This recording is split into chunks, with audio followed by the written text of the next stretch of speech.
use of lots of muscle, military action, to deal with foreign crises. Specifically, what are the differences between the two of you on the uses of American military power?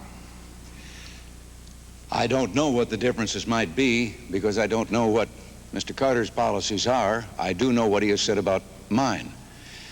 And I'm only here to tell you that I believe with all my heart that our first priority must be world peace, and that use of force is always and only a last resort when everything else has failed, and then only with regard to our national security.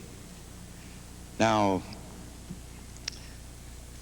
I believe also that meeting this mission, this responsibility for preserving the peace, which I believe is a responsibility peculiar to our country, that we cannot shirk our responsibility as the leader of the free world because we're the only one that can do it. And therefore the burden of maintaining the peace falls on us. And to maintain that peace requires strength. America has never gotten in a war because we were too strong. We can get into a war by letting events get out of hand as they have in the last 3.5 years under the foreign policies of this administration of Mr. Carter's, until we're faced each time with a crisis. And good management in preserving the peace requires that we control the events and try to intercept before they become a crisis. But I have seen 4 wars in my lifetime. I'm a father of sons. I have a grandson.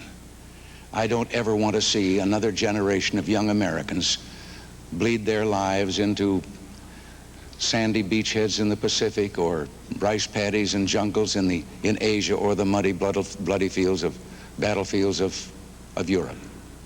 Mr. Stone, do you have a follow-up question for the governor? Yes, Governor, we've been hearing that the defense buildup that you would associate yourself with would cost tens of billions of dollars more than is now contemplated. And assuming that the American people are ready to bear this cost, they nevertheless keep asking the following question. How do you reconcile huge increases in military outlays with your promise of substantial tax cuts and of balancing the budget, which in this fiscal year, one that just ended, ran more than $60 billion in the red? Well, Mr. Stone, I have submitted an economic plan that I've worked out in concert with a number of fine economists in this country, all of whom approve it and believe that over a 5-year projection, this plan can permit the extra spending for needed refurbishing of our defensive posture, that it can provide for a balanced budget by 1983, if not earlier, and that we can afford, along with the cuts that I have proposed in government spending, we can afford the tax cuts I have proposed, and probably mainly because Mr. Carter's economic policy has built into the next 5 years and on beyond that a tax increase that would be taking $86 billion more next year out of the people's pockets than was taken this year. And my tax cut does not come close to eliminating that $86 billion increase. I'm only reducing the amount of the increase. In other words, what I'm talking about is not putting government back to getting less money than government's been getting, but simply cutting the increase in spending. The same question now goes to President Carter. President Carter, would you like to have the question repeated? Yes, President Carter, the question of war and peace, a central issue in this campaign.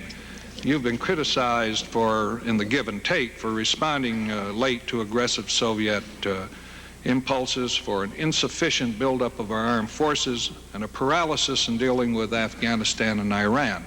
Governor Reagan, on the other hand, has been criticized for being all too quick to advocate the use of lots of muscle military action to deal with foreign crises such as I mentioned. Specifically, what are the differences between the two of you on the uses of American military power?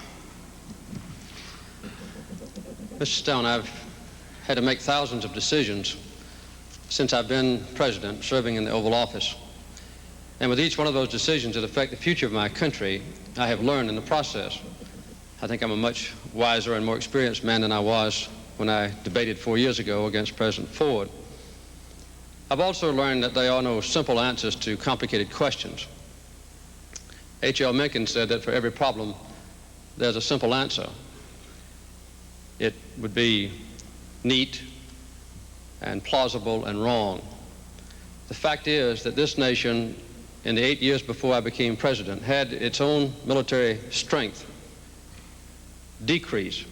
7 out of 8 years, the budget commitments for defense went down, 37% in all.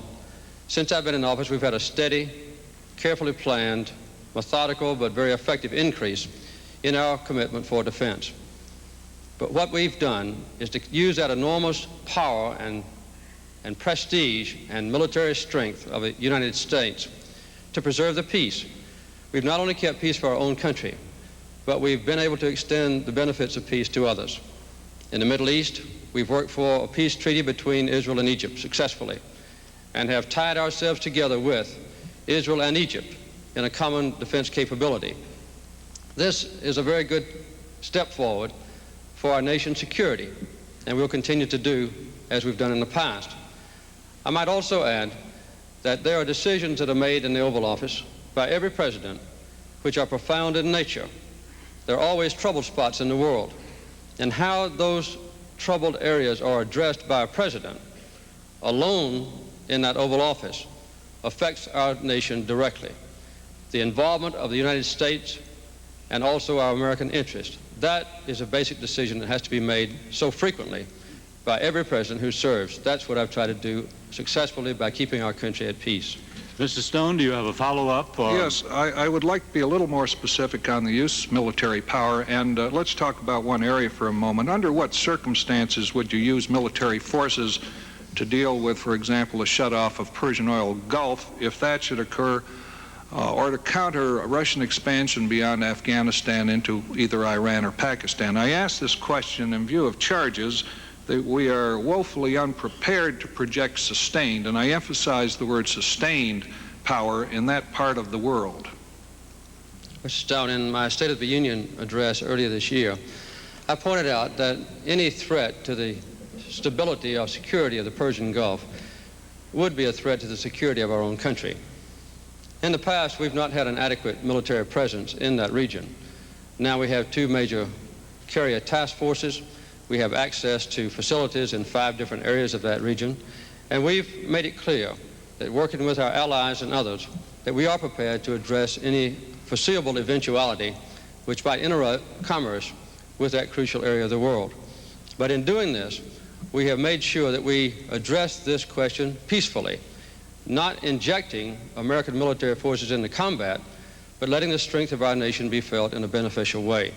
This, I believe, has assured that our interests will be protected in the Persian Gulf region, as we've done in the Middle East and throughout the world. Governor Reagan, you have a minute to comment or rebut. Well, yes, I question the figure about the decline in defense spending under the 2 previous administrations in the preceding 8 years to this administration. I would call to your attention that we were in a war that wound down during those 8 years, which of course made a change in military spending because of turning from war to peace. I also would like to point out that Republican presidents in those years, faced with a Democratic majority in both houses of the Congress, found that their requests for defense budgets were very often cut. Now, Gerald Ford left a 5-year projected plan for a military buildup to restore our defenses, and President Carter's administration reduced that by 38%, cut 60 ships out of the Navy building program that had been proposed, and stopped the B-1, delayed the cruise missile, stopped the production line for the Minuteman missile, stopped the Tridents, or delayed the Tridents submarine, and now is planning a mobile military force that can be delivered to various spots in the world, which does make me question his assaults on whether I am the one that is quick to look for use of force. President Carter, you have the last word on this question. Well, there are various elements of defense. One is to control nuclear weapons, which I hope we'll get to later on, because that's the most important single issue in this campaign. Another one is how to address troubled areas of the world. I think habitually, Governor Reagan has advocated the injection of military forces into troubled areas, when I and my predecessors, both Democrats and Republicans, have advocated resolving those troubles and those difficult areas of the world peacefully, diplomatically, and through negotiation. In addition to that, the buildup of military forces is good for our country because we've got to have military strength in order to preserve the peace. But I'll always remember that the best weapons are the ones that are never fired in combat, and the best soldier is one who never has to lay his life down on the field of battle. Strength is imperative for peace, but the two must go hand in hand. Thank you, gentlemen. The next question is from Harry Ellis to President Carter. Mr. President, when you were elected in 1976, the Consumer Price Index stood at 4.8%. It now stands at more than 12%. Perhaps more significantly, the nation's broader underlying inflation rate has gone up from 7 to 9%. Now, a part of that was due to external factors beyond U.S. control, notably the more than doubling of oil prices by OPEC last year. Because the United States remains vulnerable to such external shocks, can inflation, in fact, be controlled? If so, what measures would you pursue in a second term? Again, it's important to put the situation into perspective.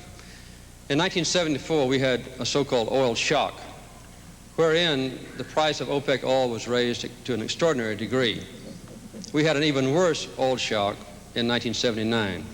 In 1974, we had the worst recession, the deepest and most penetrating recession since the Second World War.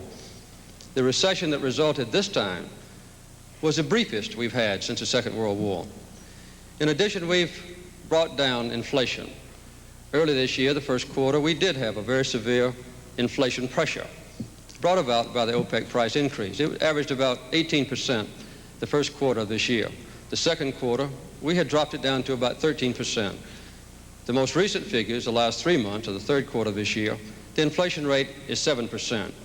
Still too high, but it illustrates very vividly that in addition to providing an enormous number of jobs, 9 million new jobs in the last 3.5 years, that the inflationary threat is still urgent on us. I noticed that Governor Reagan recently mentioned the Reagan-Kemp-Roth proposal, which his own running mate, George Bush, described as voodoo economics, and said that it would result in a 30% inflation rate. And Business Week, which is not a Democratic publication, said that this Reagan-Kemp-Roth proposal, and I quote them, I think, was completely irresponsible and would result in inflationary pressures which would destroy this nation. So our proposals are very sound and very carefully considered to stimulate jobs, to improve the industrial complex of this country, to create tools for American workers, and at the same time would be anti-inflationary in nature. So to add 9 million new jobs, to control inflation, and to plan for the future with the energy policy now intact as a foundation is our plan for the years ahead. Mr. Ellis, do you have a follow-up question from Mr. Carter? Yes, Mr. President, you have mentioned the creation of 9 million new jobs. At the same time, the unemployment rate still hangs high, as does the inflation rate. Now, I wonder, can you tell us what additional policies you would pursue in a second administration in order to try to bring down that inflation rate? And would it be an act of leadership to tell the American people they're going to have to sacrifice to adopt a leaner lifestyle for some time to come? Yes, we have demanded that the American people sacrifice, and they've done very well. As a matter of fact, we are importing today about 1/3 less oil from overseas than we did just a year ago. We've had a 25% reduction since the first year I was in office. At the same time, as I said earlier, we have added about 9 million net new jobs in that period of time, a record never before achieved. Also, the new energy policy has been predicated on two factors. One, conservation, which requires sacrifice, and the other one, increase in production of American energy, which is going along very well. More coal this year than ever before in history. More oil and gas wells drilled this year than ever before in history. The new economic revitalization program that we have in mind, which will be implemented next year, would result in tax credits which would let business invest in new tools and new factories to create even more new jobs, about 1 million in the next 2 years. And we also have planned a youth employment program which would encompass 600,000 jobs for young people. This has already passed the House, now has an excellent prospect to pass the Senate. Now the same question goes to Governor Reagan. Governor Reagan, would you like to have the question repeated? Governor Reagan, during the past 4 years, the Consumer Price Index has risen from 4.8% to currently over 12%. And perhaps more significantly, the nation's broader underlying rate of inflation has gone up from 7 to 9%. Now, a part of that has been due to external factors beyond U.S. control, and notably the more than doubling of OPEC oil prices last year, which leads me to ask you whether, since the United States remains vulnerable to such external shocks, can inflation in fact be controlled? If so, specifically, what measures would you pursue? Mr. Ellis, I think this idea that has been spawned here in our country that inflation somehow came upon us like a plague and therefore it's uncontrollable and no one can do anything about it is entirely spurious, and it's dangerous to say this to the people. When Mr. Carter became president, inflation was 4.8%, as you said. It had been cut in two by President Gerald Ford. It is now running at 12.7%.